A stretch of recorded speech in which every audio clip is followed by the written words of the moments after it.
नमस्कार मित्रांनो, मaitriarogyashi या विशेष सत्रामध्ये आपल्या सर्वांचं मी डॉक्टर प्रवीण माने स्वागत करत आहे। आजचा आपला विषय आहे की दही खावे का खाऊ नये आणि दह्याचे कसे वाईट परिणाम होऊ शकतात आणि चांगले परिणाम होऊ शकतात याबद्दल सर्व माहिती आज आपण घेणार आहोत। तर हा व्हिडिओ तुम्ही नक्की पहा। नमस्कार मित्रांनो, आयुर्विद्या YouTube चॅनल मध्ये आपल्या सर्वांचं स्वागत आहे। आजचा आपला विषय आपण घेतलेला आहे की दही। आपल्या संस्कृतीमध्ये दह्याला मंगलदायी म्हणलेलं आहे। आपण कुठलंही काम बाहेर करण्यासाठी जात असू त्यावेळेला आपल्या हातावरती दही आणि थोडंसं धने दिलं जातं, पण हे दही आपण वापरत असताना चुकीच्या पद्धतीने जर त्याचा वापर केला तर ते आपल्याला हानिकारक होऊ शकतं। म्हणूनच आज आपण आपल्या या व्हिडिओमध्ये दह्याचे कशा पद्धतीने योग्य उपयोग करावा आणि कशा पद्धतीने वापर करू नये, दह्याचे गुणधर्म कोणते आहेत या सर्व गोष्टींवरती चर्चा करणार आहोत। तर चला तर दही कसं लावावं इथून आपण सुरुवात करूया। आता आपण दही लावण्यासाठी कोमट दूध घ्यावं आणि त्या दुधाची साई सकट किंवा विदाउट साई अशा पद्धतीने आपण दही लावू शकतो। त्याच्यामध्ये थोडंसं जुनं दही विरजन म्हणून टाकावं लागतं, म्हणजे मग त्याचं दही लागतं। आपल्याकडे एक चुकीची पद्धत आहे की दही लावण्यासाठी आपण ते दही लावलेले जे काही दूध वगैरे सर्व आहे ते आपण फ्रीजमध्ये ठेवतो, का तर टिकावं म्हणून। पण ते एकदम चुकीची पद्धत आहे, कारण दह्याला एक अनएरोबिक रेस्पिरेशन म्हणजे थोडीशी उष्णतेची गरज असते आणि ती फ्रीजमध्ये मिळत नाही, त्यामुळे ते अर्धपक्व दही तयार होतं आणि ते हानिकारक आहे। तर पहिला नियम की दही हे बाहेरील वातावरणामध्येच ते ठेवायचं आहे, ते बाहेरच्या त्या उष्णतेमुळं ते दही लागणं चांगलं होतं। आता दही हे पचनाला चांगलं म्हणून लोक खूप खातात, किंवा दही थंड आहे म्हणून उन्हाळ्यामध्ये खूप लोक खातात, तर आयुर्वेदानुसार ते पचनाला चांगलं नाही, त्यामुळं दही खाऊ नये। तसेच ते थंड म्हणून खाऊ नये, कारण दही हे चवीला आणि विपाकाला, विपाक म्हणजे पचल्यानंतर सुद्धा ते आंबट आहे, पचायला जड आहे, ते शरीरामध्ये क्लेद निर्माण करतं म्हणजे चिखल बनवतं, शरीरामधलं पाणी वाढवतं, त्यामुळे शरीरामध्ये चिखलासारखी परिस्थिती निर्माण होते। त्यामुळे ज्यांना डायबिटीक मधुमेह आहे त्या लोकांनी दही तर अजिबात खाऊ नये, कारण शरीरामध्ये अगोदर चिखल आहे आणि त्यात परत दही खाल्लं तर परत चिखल वाढतो, त्यामुळे दही खाऊ नये।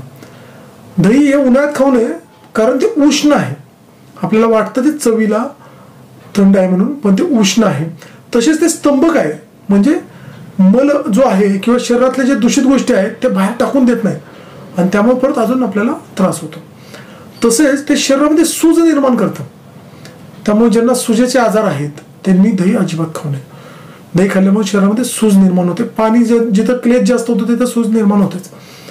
तसेच ते पित्तकारक आहे, त्यामुळे पित्त शरीरातलं वाढवतं। रक्त दुष्टीकर आहे, म्हणजे शरीरामध्ये दूषित रक्त तयार करतं, शरीरामधलं जे रक्त आहे ते दूषित करतं आणि त्याच्यामुळं रक्ताचे आजार म्हणजे शरीरावरती खाज येणे, विसर्पासारखे आजार होणे, इतर त्रासदायक होणे, पिटिका उठणे अशा गोष्टी निर्माण होतात, त्यामुळं दही हे कमीत कमी खावं। दुसऱ्या बाजूला दही हे वातनाशक आहे, म्हणून वाताचे ज्यांना आजार असतील त्यांनी थोडंसं दही खावं, पण ते दही कसं खावं त्याचा व्हिडिओ पुढे म्हणजे त्याचा उल्लेख पुढे येणार आहे, त्यामुळे त्या पद्धतीने दही खावं। वातनाशक आहे म्हणून रोज जर खात सुटला तर त्याचा त्रासच होणार आहे। तसेच दही रुचकर आहे, त्यामुळे ज्यांना जिभेला चव नाहीये अशा लोकांनी थोडंसं दही खाल्लं तर चालेल। आता आपण बोलूया की दही खावं कसं। त्यामधला पहिला विषय येईल की पूर्वीच्या काळी आपण दही 1 चमचाभर घ्यायचं, कारण आपल्या जेवणामध्ये जे काही पदार्थ वाटले जातात ते डाव्या हाताचे आणि उजव्या हाताचे असे विभागलेले आहेत। उजव्या हाताचे पदार्थ भरपूर खायला सांगितलेले आहेत आणि डाव्या हाताचे पदार्थ थोडे थोडे खायला सांगितलेले आहेत। दही हा डाव्या हाताचा पदार्थ आहे, त्यामुळे तो 1 चमचाभर खावा। दह्याचं जे वरचं पाणी असतं त्याला मस्तू म्हणतो आपण, ते भूक वाढवणार आहे, त्यामुळे फक्त वरचं मस्तू घेतलं तर खूप फायदा होतो। वीर्यवर्धक आहे, शुक्रवर्धक आहे, बलदायक आहे, तुमच्या शरीराचं बळ वाढवणार आहे, तसेच शरीरातला दूषित मल काढून टाकणार आहे, म्हणून दह्याचं मस्तू तुम्ही वरचं पाणी तुम्ही खाऊ शकता, त्याचा तुम्हाला उपयोग आरोग्याला उपयोग खूप चांगला होईल।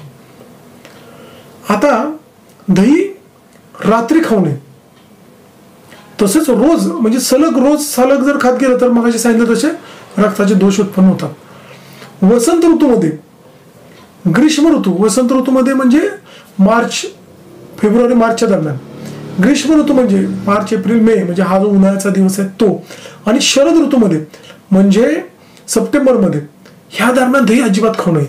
असं का, तर यावेळेला पित्त वाढलेलं असतं, शरीरामध्ये पित्त वाढलेलं आहे, आणि त्याबरोबरच दही जर पित्तकारक रक्तदुष्टीकारक दही जर खाल्लं तर दही त्रासदायक होतच.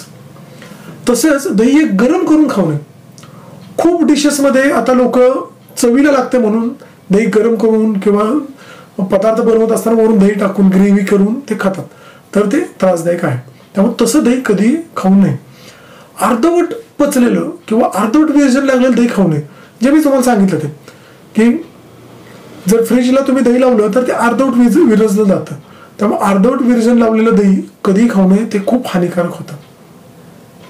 आता दही खायचं कसं, तर दही खाताना जर त्यामध्ये तुम्ही खडीसाखर टाकली किंवा मिऱ्याची पावडर जर टाकली किंवा आवळ्याचं पावडर टाकली किंवा 1 चमचाभर तूप टाकलं किंवा मुगाचं वरण जर त्यामध्ये टाकलं तर ते दही बाधत नाही. जे मगासपासून जे मी तुम्हाला मुद्दे सांगितले ते मुद्दे बाधत नाहीत आणि तसा आजार होत नाही. म्हणून जर दही खायचं असेल तर त्याच्यामध्ये ह्यापैकी एखादी गोष्ट, खडीसाखर, मुगाचं वरण, तूप, मध, मिऱ्याची पूड, आवळ्याची पूड ह्यापैकी काहीतरी टाकून दही खाऊ. त्यामुळं दही हे जरी मंगलदायक असेल तरी ते सावधपणे प्रमाणबद्ध म्हणजे चमचाभरच आणि रात्री खाऊ नये. आणि जर खायचं असेल तर काही पदार्थ त्यामध्ये मिक्स करून असे जर खाल्ले तरच दही आपल्याला आरोग्यदायक होईल, नाहीतर ते हानिकारक होईल. त्यामुळे ह्या गोष्टी विचारात घेऊन आता उन्हाळ्यामध्ये तुम्ही दही किंवा इतर वेळेलाही दही खावा. असेच आरोग्यदायी आयुर्वेदावरचे जर व्हिडिओ तुम्हाला बघायचे असतील तर खालील लाल बटन दाबून हा चॅनल सबस्क्राईब करा आणि त्याच्या शेजारचं बेल आयकॉन मात्र नक्की दाबा. नक्कीच परत भेटू अशाच वेगवेगळे व्हिडिओ घेऊन. तोपर्यंत धन्यवाद.